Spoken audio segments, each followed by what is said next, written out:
ମା ଆମେ ଆଜି ଆଲୋଚନା କରିବା ଚିରନ୍ତନୀ ବହିର ପୃଷ୍ଠା 285 ବିଷୟ ରହିଛି ଯୌନ ପ୍ରବୃତ୍ତି।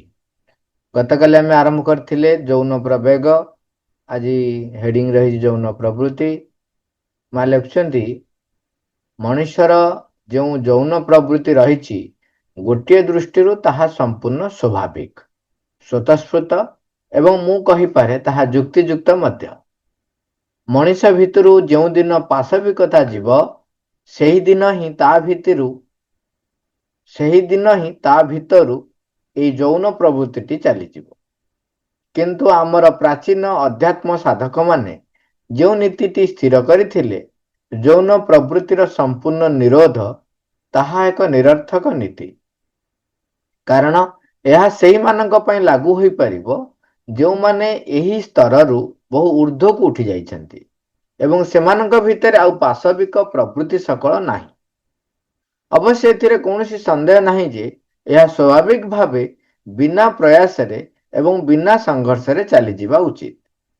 ଏହି ଯୌନ ପ୍ରବୃତ୍ତି ଓ ପ୍ରବେଗ ଗୁଡ଼ିକୁ ନେଇ ଗୁଡ଼ାଏ ଦ୍ୱନ୍ଦ୍ୱ ସଂଘର୍ଷ କରିବା ଉପହସନୀୟ ବ୍ୟାପାର। ଯେତେବେଳେ ତୁମର ଚେତନା ଆଉ ମାନବ ସୁଲଭ ହୋଇ ରହିନାହିଁ, ଏହା ସ୍ୱାଭାବିକ ଭାବରେ ତୁମ ଭିତରୁ ଅନ୍ତର୍ହିତ ହୋଇଯାଏ। କିନ୍ତୁ ଯେଉଁମାନେ ଏହି ସନ୍ଧି ସ୍ତରରୁ ଉତ୍ତୀର୍ଣ୍ଣ ହୋଇନାହାନ୍ତି, ସେମାନଙ୍କ ଉପରେ ଏହି ନିରୋଧ ନୀତିଟିକୁ ଲଦି ଦେବା ନିରର୍ଥକ। ଏହା ଏକ ସାଧାରଣ ଜ୍ଞାନର କଥା। ସେମାନେ ମଣିଷ, ସେମାନେ କେବେ ହେଲେ ବି ନିଜକୁ ମଣିଷ ନୁହଁ ବୋଲି ଛଳନା କରିବା ଅନୁଚିତ।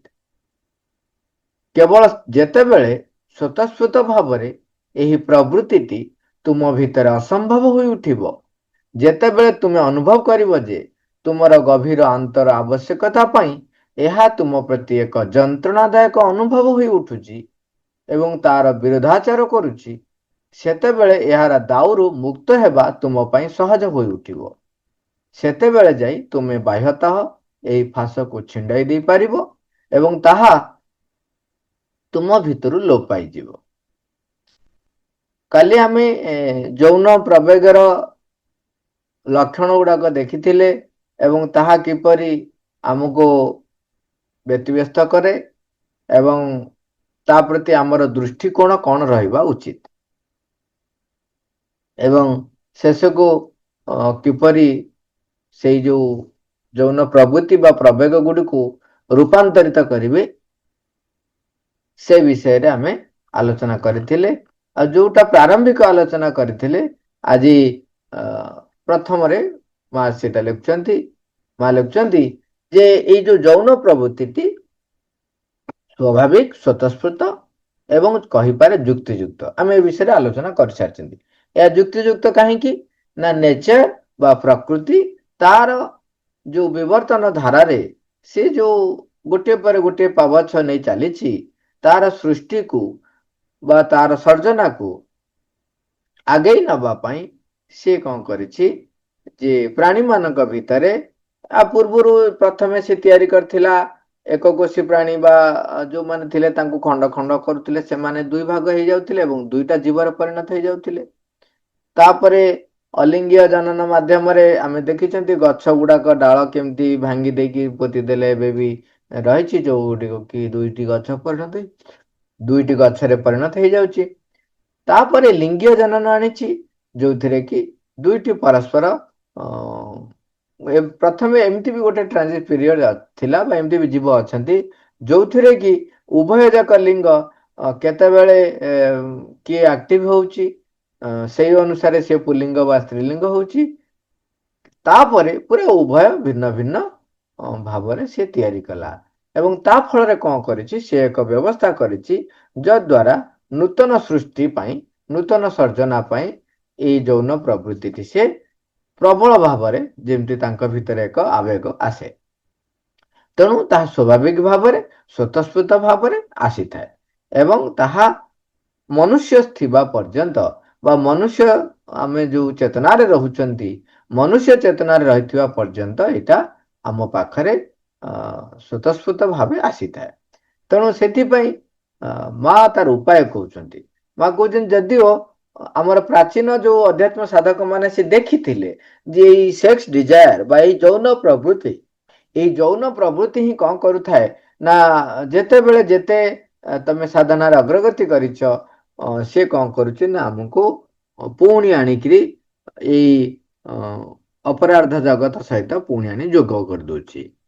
ତେଣୁ ସେଇଠି ସେଇ ଯୋଉ ପରାର୍ଧ ଜଗତରେ ଯୋଉଠି ଆମେ ଚିରନ୍ତର ଶାଶ୍ୱତ ସତ୍ୟ, ଶାଶ୍ୱତ ଆନନ୍ଦ, ତାର ସଂସ୍ପର୍ଶ ଯଦି ଆମେ ବା ତାର ସେଇଥିରେ ଯଦି ଆମେ ନିରନ୍ତର ରହିବା ପାଇଁ ଚାହୁଁଛନ୍ତି, ତେବେ ଆମକୁ ଯୋଉଟା ଏଇ ଅପରାର୍ଧ ଜଗତ ସହିତ ମାନେ ଏଇ ଯୋଉ ମନୁଷ୍ୟ ଜଗତ ସହିତ ଯୋଉଗୁଡାକ ବାନ୍ଧିକି ରଖୁଛି, ତା ଉପରେ ସମ୍ପୂର୍ଣ୍ଣ ନିରୋଧ ଗୋଟିଏ ହିଁ ମାତ୍ର ମାର୍ଗ ଥିଲା। ତେଣୁ ସେତେବେଳେ ପ୍ରାଚୀନ ଅଧ୍ୟାତ୍ମ ସାଧକ ମାନେ ଏଇ ନୀତିଟି ସ୍ଥିର କରିଥିଲେ ଯେ ଯୌନ ପ୍ରବୃତ୍ତିକୁ ସମ୍ପୂର୍ଣ୍ଣ ଭାବେ ନିରୋଧ କରୁଥିଲେ। କିନ୍ତୁ ମା କହୁଛନ୍ତି ଏଇଟା ସମସ୍ତଙ୍କ କ୍ଷେତ୍ରରେ ଲାଗୁ ହେଇପାରେନି। କୋଉମାନଙ୍କ କ୍ଷେତ୍ରରେ ଲାଗୁ ହେଇପାରେ ସେଟା ଆଗ କହିଦଉଛନ୍ତି। ସେ କହୁଛନ୍ତି ଯୋଉମାନଙ୍କ ଭିତରେ ପାଶବିକତା ଆଦୌ ନାହିଁ। ଦେଖନ୍ତୁ, ପାଶବିକତା ହଉଛି ପଶୁ ପ୍ରବୃତ୍ତି। ପଶୁ ପ୍ରବୃତ୍ତି କଣ? କେତେ ଗୁଡେ କଥା ଦେଖନ୍ତୁ। ପଶୁ ପ୍ରବୃତ୍ତି ହଉଛି ସିଏ ପ୍ରକୃତିର କେତେ ଗୁଡେ ଜିନିଷ ରହିଛି, କେତେ ଗୁଡେ ପ୍ରକୃତିର ଯୋଉ ପ୍ରବୃତ୍ତି ରହିଛି, ସେ ପ୍ରବୃତ୍ତି ଦ୍ଵାରା ସେ ଦାସ ହେଇକିରି ଚାଲିଛି। ଓକେ, ତାପରେ ସିଏ ଯେତେବେଳେ ହିଂସ୍ର ହଉଛି, ତାର ଆବଶ୍ୟକତା ପଡୁଛି ଖାଦ୍ୟ ଗ୍ରହଣ କରିବା ପାଇଁ, ସେତେବେଳେ ଯଦି ମାଂସାଶୀ ପ୍ରାଣୀ ହେଇଥାଏ, ତେବେ ସିଏ ହିଂସ୍ରତା ଆଚରଣ କରୁଛି। ଏଇଟା ତାର ସ୍ୱାଭାବିକ ପ୍ରକୃତି। ଏବଂ ତା ଭିତରେ କୋଉଟା ତାକୁ ଅଗ୍ରଗତି କରିବ, କୋଉଟା ଯୋଉ ଚେତନାର ଅଗ୍ରଗତି କରିବ, କୋଉଟା ତାର ସେଇ ପଶୁ ସ୍ତରରେ ରଖିବ, ଏଇ ଜ୍ଞାନ ତାର ନାହିଁ। ତେଣୁ ଆମେ ଯେତେବେଳେ ପର୍ଯ୍ୟନ୍ତ, ଆମ ପାଇଁ ଡେଫିନେସନ ହଉଛି, ଯେତେବେଳେ ପର୍ଯ୍ୟନ୍ତ ଆମେ ଯୋଉ ଚେତନାରେ ରହିଛୁ, ସେଇ ଚେତନାରେ ବାନ୍ଧି ହେଇ ରହିବାକୁ ଚାହୁଁଛୁ, ଯାହା ଚାଲିଛି, ଯୋଉ ପ୍ରବୃତ୍ତି ମୋ ଭିତରେ ଆସୁଛି, ସେ ପ୍ରବୃତ୍ତିକୁ ମୁଁ ଆଜ ଇଟ୍ ଇଜ ଚରିତାର୍ଥ କରିବାରେ ଲାଗିଥିବି। ତାମାନେ ନିମ୍ନ ପ୍ରାଣର ଯୋଉ ଗତିବୃତ୍ତି ଗୁଡାକ ରହିଛି, ଯୋଉ ପରିବର୍ତ୍ତନ ବିମୁଖତା ରହିଛି, ତାରି ଭିତରେ ମୁଁ ଯଦି ବାନ୍ଧି ହେଇ ରହୁଛି ଏବଂ ସେଇଥିରେ ସନ୍ତୁଷ୍ଟ ହେଇ ରହିଛି, ନିଜକୁ ଜାହିର କରୁଛି, ନିଜର ପଶୁ କଣ କରୁଛି, ନିଜକୁ ଜାହିର କରେ। ମୁଁ ଖାଇବି ମାନେ ମୋ ପାଖରେ ତମେ କାହାକୁ ମୁଁ ଛାଡିବି ନାହିଁ, ଏବଂ ମୋ ଦୟା ହେଲେ ମୁଁ ତମକୁ ଟିକେ ଟିକେ ଦେବି, କିମ୍ବା ମୋର ଯଦି ପେଟ ପୁରିଗଲା ତାହେଲେ ତ ମୁଁ ଛାଡି ଦେଇପାରେ। ଆଗ ନିଜେ ସନ୍ତୁଷ୍ଟ, ଏବଂ ସିଏ ବି ତାର ପିଲାମାନଙ୍କୁ ସ୍ନେହ କରୁଛି, ପିଲାମାନଙ୍କ ପାଇଁ ଆଣିକି ଯୋଗାଡ଼ କରୁଛି। କିନ୍ତୁ ମୋ ପିଲା ପାଇଁ ଯୋଗାଡ଼ କଲା ବେଳେ ଅନ୍ୟ ପିଲାଙ୍କ ପାଇଁ ଯୋଗାଡ଼ ମାନେ ନାହିଁ, ଆଉ ଗୋଟେ କାହା ପିଲାକୁ ମାରୁଛି। କିନ୍ତୁ ତା ଭିତରେ ବି ଗୋଟେ ହୃଦୟ ରହିଛି। କେତେଟା ଜାଗାରେ ଯଦି ଛୋଟ ଶିଶୁଟିଏ ଦେଖିଲା, ତେବେ ତାକୁ ବି ଲାଳନ ପାଳନ କରୁଛି। ଇଏ ହଉଛି ପ୍ରବୃତ୍ତି ଦ୍ଵାରା ତାର ସେ ପରିଚାଳିତ ହଉଛି। ଭୋକ ପାଇଁ ଖାଉଛି, ଖାଇବା ପାଇଁ କାହା ପ୍ରତି ହିଂସାଚରଣ କରୁଛି, କେତେବେଳେ ମାତୃତ୍ୱ ଭାବ ଦେଖଉଛି। ଇଏ ସବୁ ପ୍ରବୃତ୍ତି ଦ୍ଵାରା ପରିଚାଳିତ ହଉଛି। ଇଏ ସବୁ ହଉଛି ପଶୁର ସ୍ୱାଭାବିକ ପ୍ରବୃତ୍ତି। କିନ୍ତୁ ସିଏ ଅଗ୍ରଗତି କରିବା, ଚେତନାର ଅଗ୍ରଗତି କରିବା, ଏକ ପାବଚ୍ଛ ଉଠିବା, ଏଇ ପ୍ରବୃତ୍ତି ତା ଭିତରେ ନାହିଁ। ତେଣୁ ସ୍ୱାଭାବିକ ଭାବରେ ଯୋଉଥିରେ ଆମେ ସବୁବେଳେ ସନ୍ତୁଷ୍ଟ ହେଇକି ରହୁଛନ୍ତି, ପରିବର୍ତ୍ତନ ବିମୁଖତା ଆମ ପାଖରେ ନାହିଁ, ଆମେ ପରିବର୍ତ୍ତନ ହବୁ ଚାହୁଁନୁ, ପରିବର୍ତ୍ତନ ବିମୁଖତା ଆମ ପାଖରେ ଅଛି, ଆମେ ପରିବର୍ତ୍ତନ ଚାହୁଁନୁ, ପରିବର୍ତ୍ତନ ବିମୁଖ। ସେଇଥିପାଇଁ ଆମେ ପରିବର୍ତ୍ତନ ମୁଖୀ ଯେତେବେଳେ ହଉନାହୁଁ, ତାମାନେ ଆମେ ପାଶବିକତା ଦ୍ଵାରା ବାନ୍ଧି ହେଇକି ରହିଛୁ। ତେଣୁ ଏଇ ପାଶବିକତା ଥିବା ପର୍ଯ୍ୟନ୍ତ ଆମେ ଏଇ ଯୌନ ପ୍ରବୃତ୍ତି ଉପରେ ସମ୍ପୂର୍ଣ୍ଣ ନିରୋଧ ଅସମ୍ଭବ।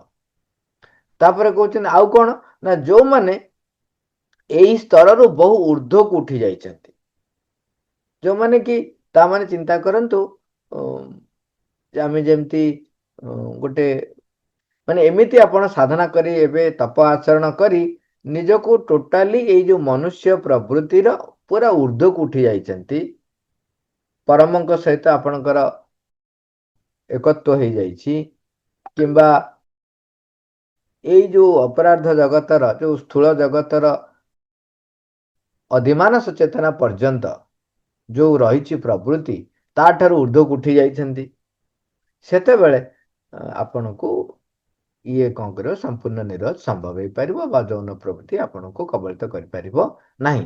କିନ୍ତୁ ଦେଖନ୍ତୁ ଏପରିକି ଭଗବାନଙ୍କୁ ପ୍ରାପ୍ତ କରିସାରିଲା ପରେ ମଧ୍ୟ ଯଦିଓ ସେଇଟା ହଉଛି କଣ ସାମୟିକ ଥିଲା, କାହିଁକିନା ପୂର୍ଣ୍ଣ ରୂପାନ୍ତର ହେଇନାହିଁ। କେବଳ ଆତ୍ମାରେ ସେମାନେ ଭଗବତ ପ୍ରାପ୍ତି କରୁଥିଲେ, ତାଙ୍କର ବାହ୍ୟ ମନ ପ୍ରାଣ ଶରୀର ଆଜ ଇଟ୍ ଇଜ୍ ସେମିତି ରହିଯାଇଥିଲା, କାହିଁକିନା ତାହା ତ ରୂପାନ୍ତରିତ ହେଇନାହିଁ। ତେଣୁ ସେମାନେ ବି ଶେଷ ମୁହୂର୍ତ୍ତରେ ମଧ୍ୟ ପୁଣି ଯୌନ ପ୍ରବୃତ୍ତି ଦ୍ୱାରା କଣ ହଉଥିଲେ, ବାନ୍ଧି ହେଇଯାଉଥିଲେ। ଇଏ ଗଲା। ଆଉ କଣ, ସେଥିପାଇଁ କହିଲେ ସେମାନଙ୍କ ଭିତରେ ଆଉ ପାଶବିକ ପ୍ରବୃତ୍ତି ସକଳ ନଥାଏ। ଏବଂ ଏଥିରେ କୌଣସି ସନ୍ଦେହ ନାହିଁ ଯେ ସ୍ୱାଭାବିକ ଭାବେ ବିନା ପ୍ରୟାସରେ ବିନା ସଂଘର୍ଷରେ ଏଇଟା ଚାଲିଯିବା ଉଚିତ। ଯେ ଏଠି ତାପରେ କହୁଛି ଏଠି ଭାବନି ଯେ ମୁଁ ତା ଫରେ ଯୁକ୍ତି କରୁଛି ଏବଂ ତାକୁ କହୁଛି ଯେ ଏଇଟା ରହିଥାଉ ବୋଲି। ସେଥିପାଇଁ କହୁଛି ଏଥିରେ ସନ୍ଦେହ ନାହିଁ, କୌଣସି ସନ୍ଦେହ ନାହିଁ ଯେ ଏଇଟା ଚାଲିଯିବା ଉଚିତ। ଏବଂ କେମିତି ଚାଲିଯିବ, ଯେ ସ୍ୱାଭାବିକ ଭାବେ ଚାଲିଯିବ ଭଲ, ଏବଂ ତା ସହିତ ସଂଘର୍ଷ କରି ମାଡି ବଞ୍ଚି ଅପେକ୍ଷା ଯଦି ସ୍ୱାଭାବିକ ଭାବେ ଚାଲିଗଲା ତାହେଲେ ଆମ ପାଇଁ ତାହା ସର୍ବୋତ୍ତମ। ତ କିନ୍ତୁ ଯେ ପର୍ଯ୍ୟନ୍ତ ଆମେ ଚେତନାରେ ଉର୍ଦ୍ଧ୍ୱ ସ୍ତରକୁ ଉଠି ନାହାନ୍ତି, ଯେ ପର୍ଯ୍ୟନ୍ତ ଆମେ ଚେତନାର ଉର୍ଦ୍ଧ୍ୱ ସ୍ତରକୁ ଉଠି ନାହାନ୍ତି, ଯେ ପର୍ଯ୍ୟନ୍ତ ପାଶବିକତା ମୋ ଭିତରୁ ଚାଲି ଯାଇନାହିଁ, ସେତେବେଳେ ତା ସହିତ ଯୋଉ ସଂଘର୍ଷ କରିବି ସେଇଟା ଉପହସନୀୟ ବ୍ୟାପାର ହେଇଥାଏ। କାହିଁକି ନା ଆପଣ ଯେତେ କଲେ ସେ ପୁଣି ଆପଣଙ୍କୁ ଜାବୁଡି ଧରିବ, ଯାହା କରନ୍ତୁ, ଯେତେ ସଂଘର୍ଷ କରନ୍ତୁ ତା ସହିତ ସେ ପୁଣି କଣ କରିବ ନା ଆପଣଙ୍କୁ ବଶୀଭୂତ ତାର କରିନବ। ଯେତେ କଣ ଦେଖୁଛନ୍ତି ନିଜେ ବିଶ୍ୱାମିତ୍ର ଋଷି କେତେ ମହାନ, ସେ ପୁଣି ମେନକା ଆସି ତାଙ୍କୁ ପୁଣି ଏପଟ ସେପଟ କରିଦେଲେ। ଯେତେ ଯେତେ ବଡ ବଡ ଋଷି ଯେତେ ବଡ ବଡ ଯେତେବେଳେ ଯାଆନ୍ତି ସେମାନେ ନିଜ ଉପରେ ନିୟନ୍ତ୍ରଣ ରଖିବାକୁ ସବୁବେଳେ ପ୍ରୟାସ କରୁଥାନ୍ତି। ତେଣୁ ଆମକୁ ସଂଘର୍ଷ କରିବା କରି ତା ଉପରେ ବିଜୟ ହାସଲ କରିବା ସମ୍ଭବ ହବ ନାହିଁ ଯେ ପର୍ଯ୍ୟନ୍ତ ଆମେ ପୂର୍ଣ୍ଣ ରୂପାନ୍ତର ନ ହେଇଛି। ତେଣୁ ସେଇଥିପାଇଁ ମା ଲେଖୁଛନ୍ତି ଯେତେବେଳେ ତୁମର ଚେତନା ଆଉ ମାନବ ସୁଲଭ ହୋଇ ରହିନାହିଁ ସେତେବେଳେ ଯାଇକି ତୁମ ଭିତରୁ ସେଇଟା ଅନ୍ତରିତ ହେଇଯିବ।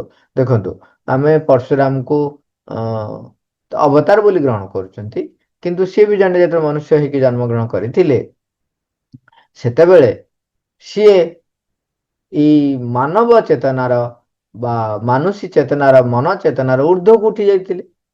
ତେଣୁ ତାଙ୍କ ପାଖରେ ଏଗୁଡାକର କିଛି ଅର୍ଥ ନଥିଲା। ଯେତେବେଳେ ପ୍ରଭୁ ସବୁ ଯେତେବେଳେ ଭଗବାନ ଅବତାର ଗ୍ରହଣ କରିଛନ୍ତି ସେମାନେ ଆ ଭିତରେ ପଶନ୍ତି ନାହିଁ, ସେମାନେ ଏଇ କାଟାଗୋରୀରେ ନଥାନ୍ତି। ସେମାନେ ସବୁ ଯେହେତୁ ସବୁବେଳେ ଊର୍ଦ୍ଧ୍ୱତର ଜଗତରେ ବସବାସ କରୁଥାନ୍ତି, ଯଦିଓ ବିବାହ କରିଥାନ୍ତି, ଅନେକ ପତ୍ନୀ ଥାଇପାରନ୍ତି, ଆମେ ସାଧାରଣ ମନୁଷ୍ୟମାନେ ନିଜର ଅତି ସଂକୀର୍ଣ୍ଣତା ଦୃଷ୍ଟିକୋଣରୁ ତାଙ୍କୁ ଆମେ ଭିନ୍ନ ଭିନ୍ନ ସମୟରେ ମାନେ କଣ ଆମର ଯୋଉ ଛୋଟ ଛୋଟ ବୁଦ୍ଧି ବା ଛୋଟ ମାନେ ଖରାପ ପ୍ରବୃତ୍ତିକୁ ଆମେ ଆରୋପ କରି ତାଙ୍କ ନାଁରେ ଆମେ କହୁ, କିନ୍ତୁ ସେମାନେ ସବୁ ଏଠାରୁ ବହୁତ ଊର୍ଦ୍ଧ୍ୱରେ ଥାନ୍ତି ଏବଂ ସେମାନଙ୍କ ପାଇଁ ଆର କିଛି ଆବଶ୍ୟକ ନଥାଏ। ଆଉ ଯଦି ମନୁଷ୍ୟ ଯିଏ ତପ ଆଚରଣ କରି ଭଗବାନଙ୍କ ପାଖରେ, ମାଙ୍କ ପାଖରେ ବା ଆଦିଶକ୍ତିଙ୍କ ପାଖରେ ବା ଦିବ୍ୟଜନନୀଙ୍କ ପାଖରେ ନିଜକୁ ସମର୍ପିତ କରି ଚେତନାର ଊର୍ଦ୍ଧ୍ୱ ସ୍ତରକୁ ଉଠି ଉଠି ଯାଏ, ସେତେବେଳେ ସ୍ୱାଭାବିକ ଭାବରେ ତା ଭିତରେ ଏଟା ଅନ୍ତରିତ ହେଇଯାଏ। ତେଣୁ ଆମେ ଯେପର୍ଯ୍ୟନ୍ତ ସାଧାରଣ ଚେତନାରେ ମଣିଷ ଚେତନାରେ ରହିଛନ୍ତି, ତେଣୁ ଏଠି ଛଳନା କରିବାର ଅନୁଚିତ ଯେ ନାଇଁ ମୁଁ ଊର୍ଦ୍ଧ୍ୱକୁ ଉଠି ଗଲିଣି। ସେ କଣ ହବ, ତା ପର ମୁହୂର୍ତ୍ତରେ ଆଟାକ କରିବ ଏବଂ ଆମ ଡଙ୍କ ମାଡି ତଳେ ପକେଇଦବ। ତେଣୁ ଆମେ କଣ ଚେଷ୍ଟା କରିବା, ସେଥିପାଇଁ କହୁଛନ୍ତି ଯେ ଆମେ ନିଜ ଭିତରୁ ପାଶବିକ ପ୍ରବୃତ୍ତିକୁ ଦୂର କରିବା। ପାଶବିକ ପ୍ରବୃତ୍ତିକୁ ଦୂର କରିବା ଭିତରେ ଆମର ପ୍ରଥମେ ଯୋଉଟା କହିଥିଲେ, ଆମେ କଣ କରିବା ନା ସବୁବେଳେ ମାଙ୍କ ପାଖରେ ସେ ପ୍ରବେଗ ଗୁଡ଼ିକୁ ଅର୍ପଣ କରିବା ଏବଂ ରୂପାନ୍ତର କରିବା ପାଇଁ ତାଙ୍କ ପାଖରେ ପ୍ରାର୍ଥନା ରଖିବା ଏବଂ ତାକୁ ସମ୍ମୁଖୀନ ହବା। ତାକୁ ଚରିତାର୍ଥ କରିବାକୁ ଦବା ନାହିଁ, କିମ୍ବା ମାଡି ମକଚି କରି ତାକୁ କଣ ଚାପି ଦବା ନାହିଁ। ଚରିତାର୍ଥ କରିବେ ନାହିଁ, ମାଡି ମକଚି ଚାପି ଦେବେ ନାହିଁ। ତାକୁ ଅର୍ପଣ କରି ଭଗବାନ ପାଖରେ ବାରମ୍ବାର ବାରମ୍ବାର କହିବେ ଏବଂ ଏ ବିଶ୍ୱାସ ରଖିବା ଯେ ଈଶ୍ୱର ତାକୁ এই ପ୍ରବୃତ୍ତି ବା ପ୍ରବେଗ ଗୁଡ଼ିକୁ ଗ୍ରହଣ କରିବେ ଏବଂ ତାକୁ ନିଶ୍ଚୟ ରୂପାନ୍ତର କରିବେ। ଶେଷ ପାରାଗ୍ରାଫରେ କହୁଛନ୍ତି, କେବଳ ଯେତେବେଳେ ସ୍ୱତଃସ୍ଫୂର୍ତ୍ତ ଭାବରେ ଏହି ପ୍ରବୃତ୍ତିଟି ତୁମ ଭିତରେ ଅସମ୍ଭବ ହୋଇ ଉଠିବ, এইটা ହେଉଛି ଯେତେବେଳେ ଚେତନାରେ ଆମେ ଅଗ୍ରଗତି କରିବା, ଯେତେବେଳେ ବାରମ୍ବାର ବାରମ୍ବାର ବାରମ୍ବାର ଭଗବାନଙ୍କୁ ମାଙ୍କୁ ପରିପ୍ରକାଶ କରିବା ପାଇଁ ମୁଁ ସଂକଳ୍ପ କରି ମୋ ଜୀବନ ବଞ୍ଚିବାକୁ ଆରମ୍ଭ କରିବି, କ୍ରୋଧ ଉପରେ, ମୋର ଆସକ୍ତି ଉପରେ ବିଜୟ ହାସଲ କରିବା ପାଇଁ, ଅହଙ୍ଗ ଉପରେ ବିଜୟ ହାସଲ କରିବା ପାଇଁ ଯେତେବେଳେ ଚେଷ୍ଟା କରିବି, ଯେତେବେଳେ ମନ ପ୍ରାଣ ଶରୀରରେ ଆତ୍ମା ଦ୍ୱାରା ପରିଚାଳିତ ହୁଅନ୍ତି ବୋଲି ମୋର ଆସ୍ପୃହା ସହିତ ମୁଁ ପ୍ରଚେଷ୍ଟା କରିବି, ସେତେବେଳେ ଯେତେବେଳେ ଉର୍ଦ୍ଧ୍ୱକୁ ଉଠିବି, ସେତେବେଳେ ମତେ ଏଇଟା ଭାରି ମାନେ କଷ୍ଟ ଦବ ଯେ ନାଇଁ ନାଇଁ ନାଇଁ ନାଇଁ ଏ ପ୍ରବୃତ୍ତିଟା ମୋ ପାଇଁ ବାଧା ସୃଷ୍ଟି ହଉଛି। ତାମାନେ ମୁଁ ଯେମିତି କହନ୍ତି କଣ୍ଟା ଆପଣଙ୍କର କଣ ହେଇଛି, ଚପଲ ଭିତରେ ପଶି ଯାଇଛି। ଓକେ, କଣ୍ଟାଟା ଚପଲ ଭିତରେ ପଶି ଯାଇଛି, କିନ୍ତୁ ମୁଁ ଚାଲୁଛି, ମତେ ମଝିରେ ମଝିରେ ଟିକେ ଟିକେ ଏମିତି କଣ ଫୁଟୁଛି, ମୁଁ ଭାବୁଛି କଣ ହଁ ଟିକେ ବାଜିଗଲା ଆଉ। କିନ୍ତୁ ମନେ କରାଯାଉ ଆପଣ କଣ ହେଲା ନା ଗୋଟେ ପଥର ଉପରେ ଗୋଡ ପଡିଗଲା, ସେ ପଥରଟା ଠିକ କଣ୍ଟା ଉପରେ କି ପଡିଲା, ମାନେ ପଥରର ଏମିତିଆଟା, ତେଣୁ କଣ ହେଲା, କଣ୍ଟାଟା ଫୁଟକି ବାହାରିକି ଆସି ଗୋଟେ ଟକ୍ ଫୁଟିଗଲା, ଜୋରରେ କାଟିକି ରକ୍ତ ବାହାରିଲା। ସେତେବେଳେ ଆପଣ ଛାଡିଦେବେ ତାକୁ? ସାଙ୍ଗେ ସାଙ୍ଗେ ସେଇ ମୁହୂର୍ତ୍ତରେ ଚପଲ କାଢିବେ ଗୋଡରୁ, ରକ୍ତ ତ ବାହାରିଛି ତାକୁ ଆଗ ଦେଖି ଚିପିବେ ଧରିବେ, କିନ୍ତୁ ଆଗ ଚପଲ କାଢିକିରି କୋଉଠି ସେ କଣ୍ଟାଟା ଫୁଟିଲା ତାକୁ ପୁରା ଚପଲକୁ ଏମିତି ମୋଡି ମାଡି କୋଉଠି ପଶିଛି ତାକୁ ନ ବାହାର କରିବା ପର୍ଯ୍ୟନ୍ତ ଆପଣ ଛାଡିବେ ନାହିଁ। ତେଣୁ ଯେତେବେଳେ ସେ ଆପଣଙ୍କ ଭିତରେ ଅସମ୍ଭବ ହୋଇ ଉଠିବ, ସେତେବେଳେ ଆମେ କହୁଛନ୍ତି ତୁମେ ଅନୁଭବ କରିବ ଯେ ତୁମର ଗଭୀର ଅନ୍ତର ଆବଶ୍ୟକତା ପାଇଁ ଏହା ତୁମ ପ୍ରତି ଏକ ଯନ୍ତ୍ରଣାଦାୟକ ଅନୁଭବ ହୋଇ ଉଠିଛି ଏବଂ ତାର ସେ ବିରୋଧାଚାର କରୁଛି। ତାମାନେ ମାଙ୍କୁ ପରିପ୍ରକାଶ କରିବା ପାଇଁ, ମାଙ୍କର ହେଇଯିବା ପାଇଁ, ଚୈତ୍ୟ ସତ୍ତା ଦ୍ୱାରା ମୋର ବାହ୍ୟ ମନ ପ୍ରାଣ ଶରୀର ପରିଚାଳିତ ହବା ପାଇଁ ସେ ଯେତେବେଳେ ଏକ ବିରୋଧାଚାର ହୋଇ ଉଠିବ, ସେ ପରିଚାଳିତ ହବ ନାହିଁ, ସେତେବେଳେ ଆପଣ ଜାଣିବେ ତାର ସମୟ ଆସିଗଲା, ସିଏ ମୁକ୍ତ ହବ। ତେଣୁ ସେତେବେଳେ ଆପଣ ଜାଣିଲେ ଇଏ ମୁକ୍ତ ହବା ଟାଇମ ଆସିଗଲା, ତେଣୁ ବଢିଆ ହେଲା ଆଉ ଆପଣ ତାକୁ ନେଇକି ମାଙ୍କ ପାଖରେ ସମର୍ପଣ କରିବେ। ହଁ ଭାଇ ଶୁଣ, ହଁ କୁହ। ଏଇଟା ଆଉ ଥରେ ବୁଝେଇ ଦିଅ, କହୁଛି, ଏଇ ଯୋଉ ଲାଷ୍ଟ ହଁ ପଏଣ୍ଟ ଟା। ହଁ କହୁଛି। ଆମେ ଯୋଉ ଏକ୍ସାମ୍ପଲ ଟା କଥା ହେଲେ, ଯେପର୍ଯ୍ୟନ୍ତ ଚପଲ ଭିତରେ ଖାଲି କଣ୍ଟାଟିଏ ରହିଛି ଏବଂ ମଝିରେ ମଝିରେ ଟିକେ ଟିକେ ଫୁଟଉଛି, ସେତେବେଳେ ଆମେ ତାକୁ କଣ ଭାବେ ପିମ୍ପୁଡିଟା କାମୁଡି ଦେଲା କି, ହଁ କଣ ଟେ ବୋଧେ ଚପଲରେ ଗୋଟେ ଗୋଡିଟା ପଡି ଯାଇଥିଲା କି, ଆମେ ଏମିତି ଭାବି ଏମିତି ଜଣ ଜଣ କ୍ଷେତ୍ରରେ ଘଟିଥିବ। ଅନେକ ଦିନ ପର୍ଯ୍ୟନ୍ତ ସେ ଚପଲରେ କଣ୍ଟାଟା ଥାଏ, ଜଣା ପଡେନି। କିନ୍ତୁ ଯୋଉ ମୁହୂର୍ତ୍ତରେ ସେ କଣ୍ଟାଟା ଫୁଟିକି ମୋ ପାଦରୁ ରକ୍ତ ବାହାର କରିଦିଏ, ସେତେବେଳେ ଆମେ ବ୍ୟତିବ୍ୟସ୍ତ ହେଇକି ତାକୁ ବାହାର କରନ୍ତି। ସେମିତି ଯେତେବେଳେ ଆମେ ସାଧନାରେ ଅଗ୍ରଗତି କରିବା, ଯେପର୍ଯ୍ୟନ୍ତ ସାଧନାରେ ଅଗ୍ରଗତି କରିନାହାନ୍ତି, ସେ ପର୍ଯ୍ୟନ୍ତ ଆମକୁ ସାଧାରଣତଃ କଣ ଏଗୁଡାକ ନର୍ମାଲ ଲାଗେ, କିଛି ଖରାପ ଲାଗେ, ଏବଂ ସିଏ ଯେ ତା ଉପରେ ଯେ ମୋର ବିଜୟ ହାସଲ ଦରକାର, ଏଇ ଯୋଉ ତୀବ୍ର ଭାବନା ଆମ ଭିତରେ ଆସିନଥାଏ, ତୀବ୍ର ଭାବନା ଆସିନଥାଏ ଯେ ନାଇଁ ଏଇଟା ମୋର ଦରକାର ନାହିଁ। ଏଇଟା ଅବଶ୍ୟ କେବଳ ଯୌନ ପ୍ରବୃତ୍ତି ନୁହଁ, ଅନ୍ୟ ସବୁ ପ୍ରବୃତ୍ତି କ୍ଷେତ୍ରରେ ମଧ୍ୟ ସମାନ ଉପଯୋଗୀ। ଆମେ ତାକୁ ସମର୍ଥନ କରୁ ଯେ ପର୍ଯ୍ୟନ୍ତ ନିଜ ଭୁଲଟିକୁ ଆପଣ ସ୍ୱୀକାର କରିନାହାନ୍ତି, ଯେତେବେଳେ ପର୍ଯ୍ୟନ୍ତ ସେଇ ଯୋଉ ପ୍ରବୃତ୍ତି ଆମକୁ ପୁରା ଜୋରରେ ଧକ୍କା ଦେଇନାହିଁ, ମତେ କଷ୍ଟ ଯନ୍ତ୍ରଣା ଦେଇନାହିଁ, ସେତେବେଳେ ପର୍ଯ୍ୟନ୍ତ ମୁଁ ତା ସମର୍ଥନରେ ଠିଆ ହେଇଥାଏ। ହଁ, ଆଉ ଯେମିତି କଥାରେ କହନ୍ତି, ଆଉ ଟିକେ ଟିକେ ନ ରାଗିଲେ କଣ ଚଳିବ, ଯେ ପର୍ଯ୍ୟନ୍ତ ଅନୁଭବ ହେଇନାହିଁ ଯେ ଏଇ ଯୋଉ ରାଗ ବା ଏଇ ଯୋଉ କ୍ରୋଧ ପ୍ରବୃତ୍ତି ମତେ ରୂପାନ୍ତର ପାଇଁ ଗୋଟେ ବଡ ବାଧା ସୃଷ୍ଟି ହଉଛି, ସେ ପର୍ଯ୍ୟନ୍ତ ମୁଁ ତା ଉପରେ ବିଜୟ ହାସଲ କରିପାରିବି ନାହିଁ। ତେଣୁ ଯୌନ ପ୍ରବୃତ୍ତି କ୍ଷେତ୍ରରେ ମଧ୍ୟ ସମାନ ନିୟମ, ଯେତେବେଳେ ପର୍ଯ୍ୟନ୍ତ ସେଇଟା ମତେ ଯନ୍ତ୍ରଣା ଦେଇନାହିଁ, ଯନ୍ତ୍ରଣା ଦେଇନି ମାନେ ମତେ ଅନୁଭବ ହବ ଯେ ଆରେ ହେ ଏଇ ପ୍ରବୃତ୍ତିଟା ତ ମତେ ମାଙ୍କ ଠାରୁ ଦୂରେଇ ରଖୁଛି, ଆରେ ଏଇ ପ୍ରବୃତ୍ତି ଫଳରେ ତ ମୁଁ ମାନେ ମୋର ଶକ୍ତି କଣ ହଉଛି ନା କ୍ଷୟ ହଉଛି ଏବଂ ମୁଁ ଶକ୍ତି ସଂରକ୍ଷିତ କରିପାରୁନାହିଁ। ମୁଁ ଯୋଉ ଯେମିତି କହୁଛନ୍ତି ବ୍ରହ୍ମଚର୍ଯ୍ୟ ମୁଁ ଯେତେବେଳେ ପାଳନ ନ କରୁଛି ସେତେବେଳେ ମତେ କିଛି ଖରାପ ଲାଗୁନାହିଁ ନର୍ମାଲ ବେଳେ। କିନ୍ତୁ ମତେ ଖରାପ ଲାଗିବ କଣ ଆରେ ମୋର ଏତେ ଏନର୍ଜି ନଷ୍ଟ ହେଇଗଲା। ମୁଁ ତ ମାନେ କଣ ମାଙ୍କୁ ମନେ ପକେଇ ପାରୁନାହିଁ। ସେଇ ସମୟରେ ମୋ ମାଙ୍କର ଚେତନା ଚିନ୍ତା ଚେତନାରେ ରହୁନାହିଁ। ଯେତେବେଳେ ସିଏ ତମକୁ ଭିତରେ ଗୋଟେ ଅନୁଭବ ସାଧନାରେ ଯଦି ଅଗ୍ରଗତି କରିବେ ସେତେବେଳେ ଅନୁଭବ ଜାଣି ହବ ଯେ ଇଏ କେମିତି ମତେ କଣ କରୁଛି ବାଧା ସୃଷ୍ଟି କରୁଛି ମୋର ସାଧନା କ୍ଷେତ୍ରରେ। ସେତେବେଳେ କଣ ହବ ଆପଣ ତା ଉପରେ ବିଜୟ ହାସଲ କରିବାଟା ସହଜ ହବ। ଦେଖନ୍ତୁ ଅନେକ ସାଧୁ ମାନେ ବି ଅନେକ ଋଷି ମାନେ ବି ସେମାନେ ବି ଘର ସଂସାର କରିଛନ୍ତି। ଅନେକ ଯୋଉମାନେ ନିରୀଶ୍ୱରବାଦୀ ହୁଅନ୍ତୁ ବା ଯୋଉମାନେ ଥଟ୍ଟା ପରିହାସ କରନ୍ତି ସେମାନେ ମଧ୍ୟ ଏ ପ୍ରକାର ଯୁକ୍ତି ଦେଖାନ୍ତି ଏବଂ କେତେ ଜଣ ଆସକ୍ତ କାମ ମାନେ କାମ ପ୍ରବୃତ୍ତି ଉପରେ ବିଜୟ ହାସଲ କରିପାରନ୍ତି ନାହିଁ ବା ଜାଣନ୍ତି ନାହିଁ ସେମାନେ ମଧ୍ୟ ଏଇ ଯୁକ୍ତି ଦେଖାନ୍ତି ଯେ ମୁନି ଋଷି ମାନେ କଣ ବିବାହ କରିନଥିଲେ ତୁ ବିବାହ କରିକି କଣ ସାଧନା କରିପାରିବୁ ନାହିଁ ଏ ପ୍ରକାର ମଧ୍ୟ ଯୁକ୍ତି ଦିଅନ୍ତି। କିନ୍ତୁ କଣ ହୁଏ ସେମାନଙ୍କ କ୍ଷେତ୍ରରେ ସେମାନେ ଯେତେବେଳେ ଅ ସାଧନା ଆରମ୍ଭ କରନ୍ତି ସେତେବେଳେ ପର୍ଯ୍ୟନ୍ତ କିଛି ସାଧାରଣ ଭାବରେ ଥାଏ। କିନ୍ତୁ ଯେତେବେଳେ ସେ ସାଧନାର ଅଗ୍ରଗତି କରନ୍ତି ସେତେବେଳେ ଜାଣନ୍ତି ଯେ ଏଇ କାମ ପ୍ରବୃତ୍ତି ମତେ କଣ କରୁଛି ଭଗବାନ ଆଉ ମୋ ଭିତରେ ଗୋଟେ ବାଧା ସୃଷ୍ଟି ହଉଛି। ସେତେବେଳେ ଯଦିଓ ସେ ଘର ସଂସାର କରିଥାନ୍ତି କିନ୍ତୁ ଯୌନ ପ୍ରଭୃତି ଆଉ ତାଙ୍କୁ କବଳିତ କରି ରଖିନଥାଏ। ସିଏ କଣ ହେଇଥାଏ ନା ତାକୁ ସହଜ ସେଇ ସମୟରେ କଣ ହୁଏ ତା ଉପରେ ସେମାନେ ବିଜୟ ହାସଲ କରିଥାନ୍ତି।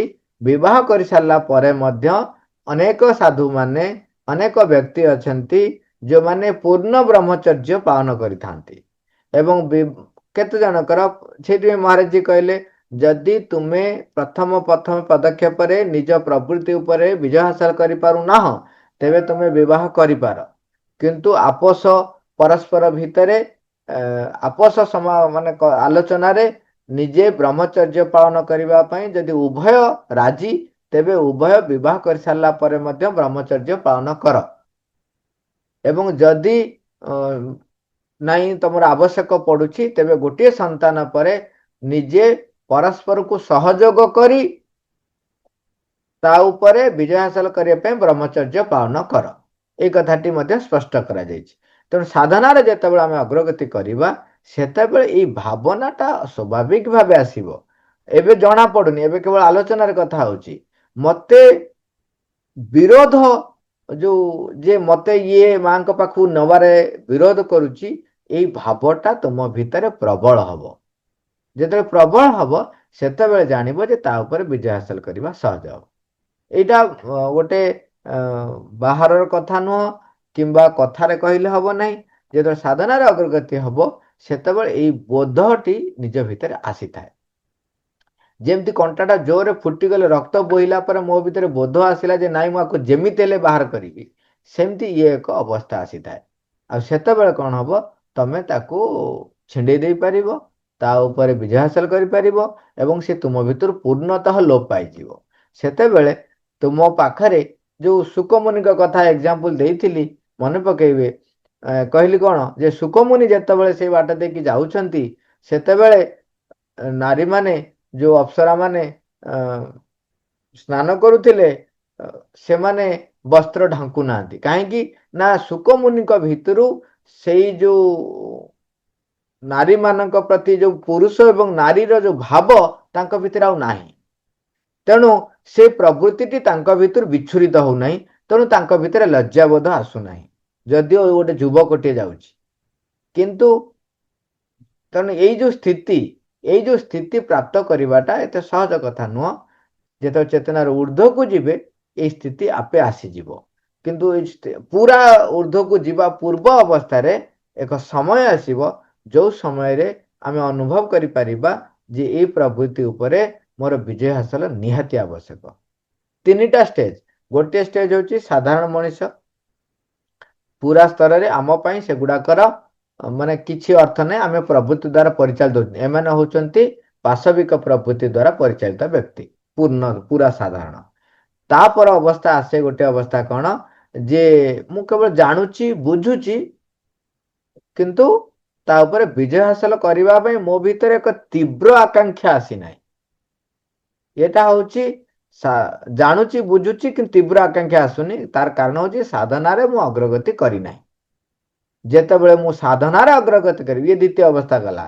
ତୃତୀୟ ଅବସ୍ଥା ଆସିବ ଯେତେବେଳେ ମୁଁ ସାଧନାରେ ଅଗ୍ରଗତି କରିବି, ସେତେବେଳେ ମୁଁ ଦେଖିବି ଏଇଟା ମୋ ପାଇଁ ଏକ ବିରୋଧକାରୀ ମାନେ ସୂତ୍ରଟିଏ, ଯିଏ ମତେ ମୋର ପୂର୍ଣ୍ଣ ଶକ୍ତିକୁ ଭଗବାନଙ୍କ ସହିତ ବା ମାଙ୍କ ସହିତ ଯୁକ୍ତ ହବାରେ ବାଧା ସୃଷ୍ଟି କରୁଛି, ମତେ ତାଙ୍କ ଠାରୁ ଦୂରେଇ ରଖୁଛି, ମତେ ଶାଶ୍ୱତ ଯୋଉ ଚେତନା ତା ଠାରୁ ଦୂରେଇ ରଖୁଛି। ସେ ଭାବଟା ତୀବ୍ର ହବ। ଏଇ ତିନିଟା ଅବସ୍ଥା ଯେତେବେଳେ ତୀବ୍ର ହବ, ସେତେବେଳେ ଆମର ଆପଣ ଜାଣିବେ ଯେ ଏବେ ସମୟ ଆସିଗଲା, ସହଜ ହେଇଗଲା ଆମର ତା ଉପରେ ବିଜୟ ହାସଲ କରିବା ପାଇଁ। ତେଣୁ ସେ ସହଜରେ ସେଉଠୁ ଛିଣ୍ଡିଯିବ। ଏ ତିନିଟା ଅବସ୍ଥା ସରିଗଲା ପରେ ତାପର ଷ୍ଟେପଟା ଆସିବ, ଆଉ ଇଏ ଆମକୁ କବଳିତ କରି ରଖିବ ନାହିଁ। ସେତେବେଳେ ଆମ ପାଖରେ କୌଣସି ପ୍ରକାର ପ୍ରବୃତ୍ତି, ଯୌନ ପ୍ରବୃତ୍ତି ବା କାମ ପ୍ରବୃତ୍ତି ଆଉ ମତେ ମାନେ କୌଣସି ତିଳେ ମାତ୍ର ମଧ୍ୟ ହଲଚଲ କରିପାରିବ ନାହିଁ। ସେ ମୋ ଭିତରୁ ପୁରା ଲୋପ ପାଇଯାଇଥିବ। ଯୋଉଟା କି ଦେଖନ୍ତୁ ଦଧିଚି ଋଷି, ସିଏ ତପ ଏତେ ପ୍ରବଳ ଥିଲା ଯେ ତାଙ୍କ ହାଡରୁ ବଜ୍ର ତିଆରି ହେଇଛି, ହେଲା, ଯୋଉଟା କି ଅସୁର ମାନଙ୍କୁ ମାରିବା ପାଇଁ। ତେଣୁ ସିଏ ବିବାହ କରିଥିଲେ। ତାପରେ ଯେତେବେଳେ ସେ ସାଧନାରେ ଅଗ୍ରଗତି କରିଛନ୍ତି, ସେତେବେଳେ ସେ ତା ଉପରେ ବିଜୟ ହାସଲ କଲେ। କିନ୍ତୁ ଏଇ ଯୋଉ ମଝି ପିରିୟଡଟା, ଯେତେବେଳେ ସାଧନାରେ ଅଗ୍ରଗତି କରିବେ, ସେତେବେଳେ ଆପଣଙ୍କ ଭିତରେ ଏକ ପ୍ରବୃତ୍ତି ଆସିବ, ଏକ ଭାବ ଆସିବ ଯେ ନାଇଁ ଏଇଟା ମତେ ଭଗବାନଙ୍କ ପାଖରୁ ଦୂରେଇ ରଖୁଛି। ଆଉ ସେତେବେଳେ ତା ଉପରେ ବିଜୟ ହାସଲ କରିବା ସହଜ ହେଇଯିବ। ମା, thank you all over.